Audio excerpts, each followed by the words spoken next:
This is very close to Islamabad for that matter. So, goes on to suggest that India has been able to penetrate really hard. Absolutely. I mean, it's not only that. I mean, I've been saying in your show all along that we have still been, trying to tell them that listen, we are too precise. We can hit you wherever we wish. And in this case, particularly closer to Islamabad, Rawalpindi, Noor Khan, Sargodha, the kind of hits that have been taken are strategically very, very important. Right. So while these are still counter-air targets, so to say, to diminish the air power capability of the enemy, but some of them are actually falling in the category of a strategic target. So I will not be surprised if some of their nuclear command establishments were hit or closer to that, which has really panicked them, and which has really, that is how it explains how the America quickly rang them up, and from there also there's a quick this thing. While a day prior they were saying we'll go whole hog, and immediately hereinafter they were the one who made that call to immediately de-escalate. So that goes on to show that probably we hit something that really panicked the entire establishment in Pakistan. Absolutely, and I think that's the big question as to what was that one moment, Lieutenant General Rajiv Chopra. General Chopra, there seems to be that one moment where perhaps Pakistan realized that this has come way too far, and rather very, very quickly. It could have been the air bases that were hit. It could be more than what we know so far, since Operation Sindoor is already undergoing. It's ongoing, so not a lot of details coming out from DGMO level. That crucial second round of hotline conversation, General Chopra, will now happen at about noon this afternoon. This will be for the second time that DGMOs of India and Pakistan will be conversing with each other. What transpired and what led to the ceasefire, General Chopra, in your assessment? What was that crucial moment? And further to that, what are you expecting will be discussed between DGMOs today? There are two questions I'll answer one by one.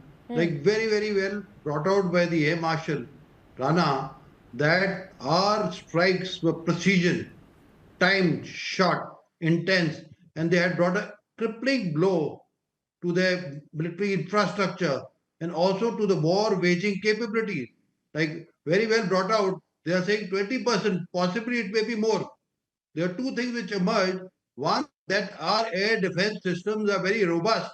We were able to take on more than the 500 drones, and all the missiles were neutralized. And secondly, we had taken out their air defense systems. This means their aircrafts were sitting ducks. And thirdly, even the air bases you've seen the craters were off-road. This means, and the last thing which Air Marshal had said, that we had hit Sargodha also.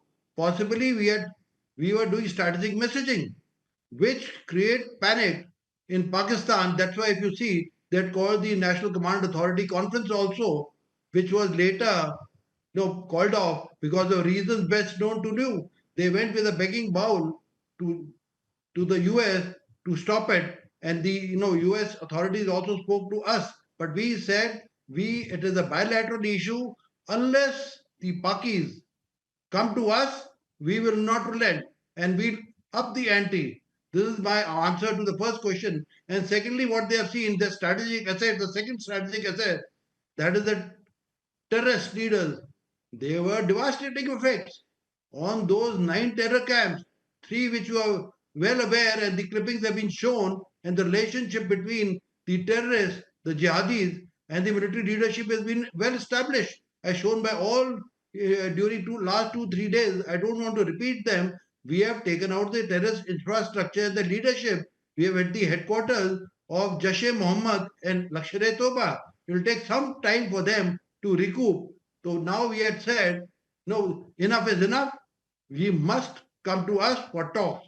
That is how he was brought to his knees to talk, including the facilities where the nuclear systems are there.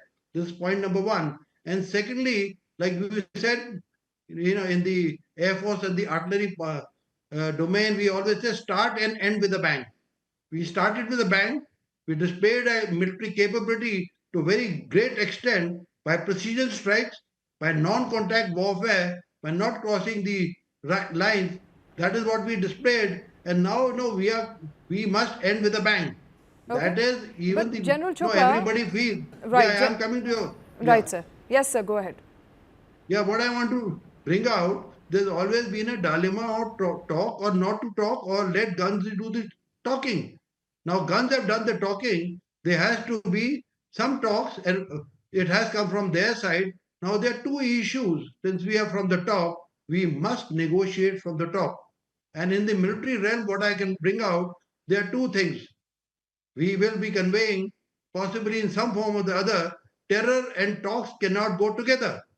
I repeat, terror and talks cannot go together. And we have also changed, there's a new novel, and we have drawn a red line, and we have changed the military doctrine that any act of terror will be taken as an act of war. This means we have demonstrated our capability to strike at will at the time and place of our choosing, Understood. and we have But my demonstrated. question is, sir, this is not a conversation on administrative level. This is not a conversation on secretary level. This is not a conversation on political level. This is a conversation at the DGMO level. I'm not too sure if the DGMO level conversation will be able to convey anything apart from cessation of any further hostilities and cross-border firing. And correct me if I'm wrong, and if you could also come in, Air Marshal, at DGMO level, do you also convey an intent? Do you also convey a political will? No, political will is, I just will take a minute. Yeah. That we said ki DGMOs will convey that two things, the terror and talks cannot go together. That is Okay. one point, will be there, it will be a conditional ceasefire. And the second, we have changed our doctrine of any act of terror will be taken as an act of war. If we show our intent, we have demonstrated our capability, this will be the main military issue. There will be a number of other political issues which I do not want to cover. So I'll request now Air Marshal Rana to give his point of view.